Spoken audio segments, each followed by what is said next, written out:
It is time to pick out my September TBR. I've changed the jar because the strawberries were just too summery. We are now in fall. So we've got our nice little green that is very Knives Out, if I do say so myself. Very blue. And it matches my nails as well. I'm so excited. I feel like it's my own little game show. I have restocked my TBR cart. Let's get started. Let's see what I'm going to read this month. I definitely have a little bit more of a strict TBR this month. I need to look at my list, but I think that I have like quite a few classics that I need to read for a video coming up. And then I'm also in the middle of a couple of videos. We're just gonna rest her right there. So, also I slept in braids and my hair is like, it's definitely giving Hermione Granger.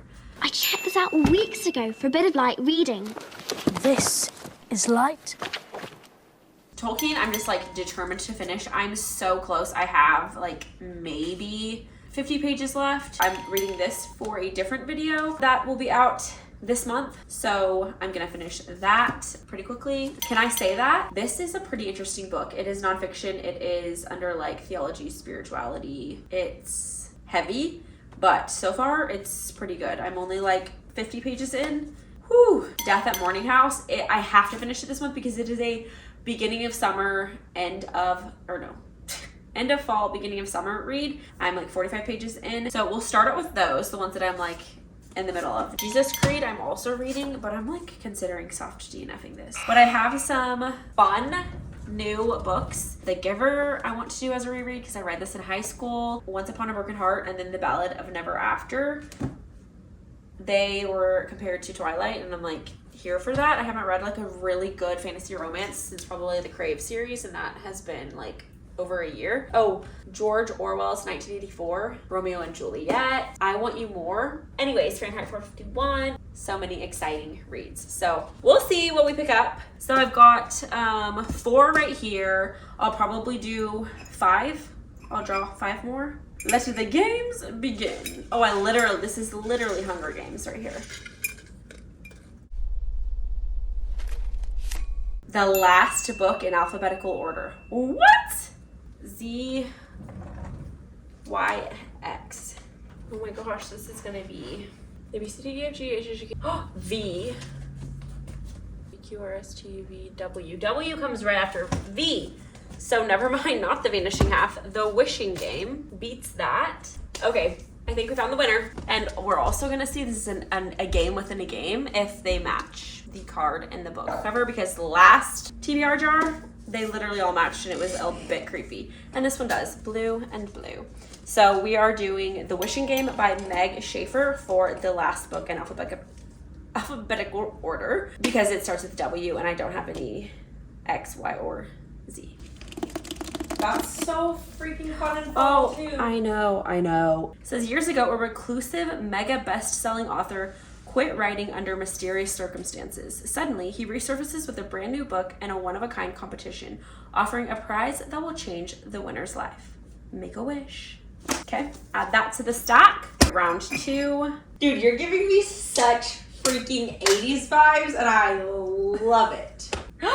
A book you think you will rate 5 stars. And I love the colors. It's very like spooky, witchy kind of. Put your thinking caps on. A book I think I will rate 5 stars? Shoot.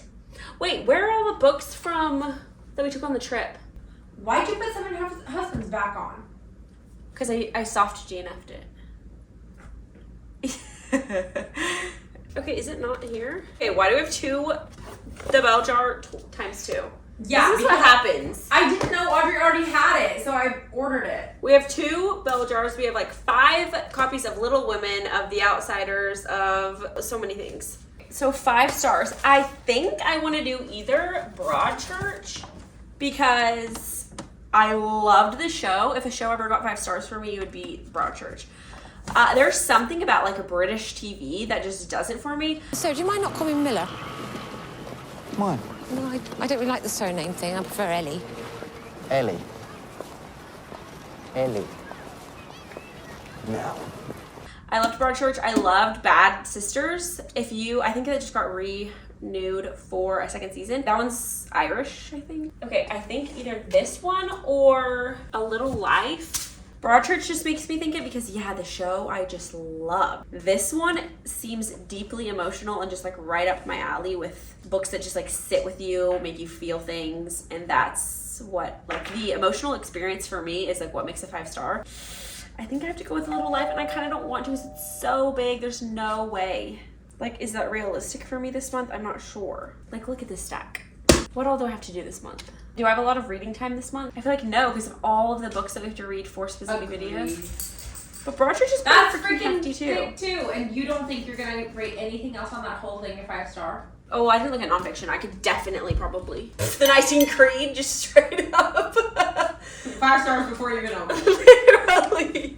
This is basically like what Catholics and Protestants base everything off of. The preface says, the Nicene Creed was finally accepted at the Council of Constantinople in the year 381. And a long time gone, Constantinople, why did Constantinople get the works? Interpreted in the light of the liveliest contemporary thought, stands today as a bulwark against those who would water down Christianity. I mean, this is quite the undertaking as well. But I feel like I should just know it. I'm just gonna do this. Okay. The creepiness continues. I mean, you couldn't get more on point with that. What is happening? That's so freaky. Does that not feel like God is like, You're doing the right you thing. did it right, kid. You're You on did the right it track. right. This is what I want you reading this month. What the freak? Like, I'm laughing, but what the heck? But also, like, obviously God cares about me enough to pick out my books every single month. What? That's bizarre. I don't know. Like, coincidences don't exist. Not like that. It's not a coincidence. It's a pattern. Coincidence? I think not! Okay, I need to not look. A book that is over 500 pages. Are you kidding? Can you ignore the TBR jar sometimes? Well, last month I didn't read like 2 of the books I was supposed to. Okay, 2. That's not Yeah. Nope, 346. Definitely A Little Life. Yeah, that's 800 pages. Broadchurch. That is 433. Oh my gosh, that's not even 500. Okay, 521. Charlotte Bronte's Jane Eyre is 521. I think that might be it. Maybe The Terror. Yeah, 760 something. And definitely not any of these. Well, except for maybe Billy Graham. Yeah, okay, 750 some odd pages. Okay. Okay, so I just checked my schedule and I do need to read Jane Eyre. So I'm going to pick this for this month. So we have Charlotte Bronte's Jane Eyre, which we want to do the Brontes for a Blood and Business. People are gonna think I'm doing this on purpose. I keep forgetting. I promise you, I would think that someone, like, I would literally think you're for sure lying. And like, I'm sitting here with you, like, deciding what, and I know exactly Yeah, why. like going down the train of thoughts. Like, I can't choose. Like, I'm pretty sure this is the only book on the entire. Okay, this is impossible. Yeah, you can't choose that color is in the 500 pages. And it's such a specific blue, dude. The color of the marker and the color on her dress, it's exact. No one said anything last time. I'm like, am I crazy? Yeah, but also, this is crazy. That's hard to process. I'm so excited. Okay. I can't wait to read a Bronte sister book because we want to do them for Blood and Business, like, so badly. So there's 4 of them. All 4 of them became writers. I mean, Wuthering Heights and Jane Eyre are like, are you kidding me? They came from 2 different sisters. That's insane. And they're like full-on classics. Yeah, I'm and they excited to lost do their them mom too. at a young age. They were like raised by a single father. I don't know much about them. I didn't even know. I thought there were 2 sisters. I thought it was just Charlotte and what's her name? That's, I don't know, just gonna be a fascinating sibling dynamic. And I'm excited to read their writing. In the book, If Only I Had Told Her, he mentions Wuthering Heights several times. Elizabeth. I know. And I was Maria? thinking, huh? And Maria? Why are there? Are there that many? Is it Emily? Elizabeth? No. Or Charlotte or Anne. So if Only I Had Told Her, he mentions Wuthering Heights several times in it, and I've been wanting to read it anyways. But that quote that, like, you've probably seen on Pinterest and Tumblr that says something like, whatever souls are made of, hers and mine are the same. Something like that.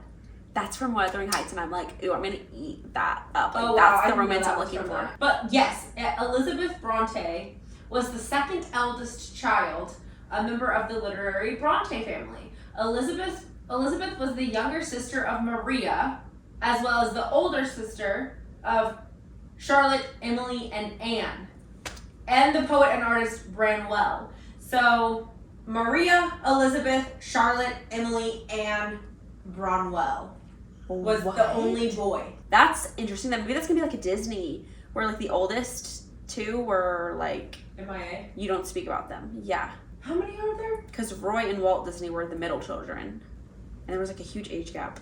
Anyways, fascinating sibling dynamic. But the children, so the reason I found out that there were 4 of them, well, I thought there were 4 of them, is because I had my foster siblings at the library one day and I was looking through the children's books, and there's a children's book over 4 of the siblings. It's the 3 You're lying. sisters and the brother. They didn't. What? Yeah, Maybe there's a huge age gap or something. We gotta tell Or the story. I don't know. and then they talked about the dad and acted like the mom like died really when the kids were really young or something. I don't know. But apparently he was like very militaristic and authoritarian and very strict, and so they went to music and writing as like an escape. Oh wait, I don't know. wait. Maybe she died early. The older siblings? Yes. I just got chills. Oh my gosh, Full-on so did I. chills. I literally have full body chill. My legs are prickly. Okay, yeah, we gotta. That's why they were writers. Freaking, they knew grief. I'm so excited to do them. Me too. Wow, we haven't had a siblings that lose a sibling really young. Well, I mean, the Kennedys freaking lost everyone, but they were all adults. Yeah. None of them were kids. Mm-mm. Oh my gosh. You're crazy. You just want to pick more. Well, these I'm like, the bottom 2 I'm almost done with. Okay. Strangest cover on your shelf. The writer, the family about the authors is weird. Where is that one? Cassie thinks this one. I think this one also. So we'll have Cassie vote for us. Okay, I think that these are the contenders for strangest cover. I Want You More by Swan Huntley. The Giver, which is like a tree, but it's also a beard. It's like abstract art kind of. Okay. There's this one, which let me take this off. But it's like a book on a book and a family just sitting there. I mean, shouldn't you just pick by what you don't have to choose from this month? So if you're mood reading, like, what do you not have? What genre do you Oh, that's a good idea. So you don't have, like, modern literary fiction. Or modern romance, or historical fiction, or memoir. Is this a memoir? I don't even know. Yeah, a memoir. What's I Want You More? I have no idea. I think someone like becomes obsessed with a ghostwriter. A ghostwriting gig in the Hamptons becomes far more than a job in this sexy, atmospheric, and deliciously tense story. If this is erotica, I'm not reading. Reeling from her father's death, Zara Pines accepts a ghostwriting gig for celebrity chef Jane Bailey. Jane, star of the wildly popular cooking show 30 Bucks Tops, invites Zara to live in her East Hampton home for the summer. It just sounds familiar, like becoming obsessed. That freaks me out. I feel like I've read a book or watched a movie like that. Like Personal Shopper with Twilight Girl. Kristen Stewart. Thank you, Kristen Stewart. She's kind of like that. She's a personal shopper for someone that like kind of becomes obsessed and like starts trying on her clothes. Dude, I hate that stuff. It was I hate boring. it. It was very boring. I hate it. Okay, so that, and then Did You Ever Have a Family? House of Happy Endings is Leslie Garris' shattering account of coming of age and a wildly imaginative, loving but fatally wounded home. The only reason I would say the other book is because it's a library loan. Should I try it? It's also summer. Okay, well the matching stops here. I mean, there's black in the Like core, vaguely matches, but not like. but not bizarrely. It's not bright red. God's like, you're gonna DNF that one. That one is erotica. That one's wrong. Wrong. Don't pick this one. Last one, I think. A book with a female main character. Uh-oh, Evelyn wants to come back. No. Does it have a female main character? I'm sure. Look at the cover. Yeah. There's no way. It's about a boy. Yeah, Evangeline Fox has always believed in true love. Okay, so that one is an option. Oh, Romeo and Juliet. But like, do I want to read 2 classics back to back? Probably not. No, you know Once Upon a Broken Heart for sure. Okay. For sure. Okay, definitely the matching has ended. We have Once Upon a Broken Heart for an FMC. Also, it does kind of match. They're both pink. They're both pink, but they're not like those other ones are exact matches. So Once Upon a Broken Heart is the last pick. Let's see. I know nothing about this, but Haley suggested it. Well, she was reading it in a vlog and compared it to Twilight and said how good it was, and her description of it was like, oh my gosh, how gorgeous. I don't think I read any fantasy last month, so I'm ready to pick her back up. All right, let's run back through my September TBR. So we have Once Upon a Broken Heart by Stephanie Garber, I Want You More, The Nicene Creed, Jane Eyre, The Wishing Game, Death at Morning House, Can I Say That, Stargirl, and we're finally gonna finish Tolkien. So that is the official lineup for the month. I'm so excited to get to reading. I love my wrap-ups and I love my August TBR or my monthly TBR videos. They're just so fun. So thanks for watching them because they're a joy in my life. Watch my monthly wrap-up at the end of the month to see how I get on with these books, to see how I like them, to see what I rate them, and you can watch my August reading wrap-up to see what I read last month, what I liked, what I didn't like, and all of that fun stuff. Anyways, I will see you in the next one. Thanks for watching, and I love you. Bye!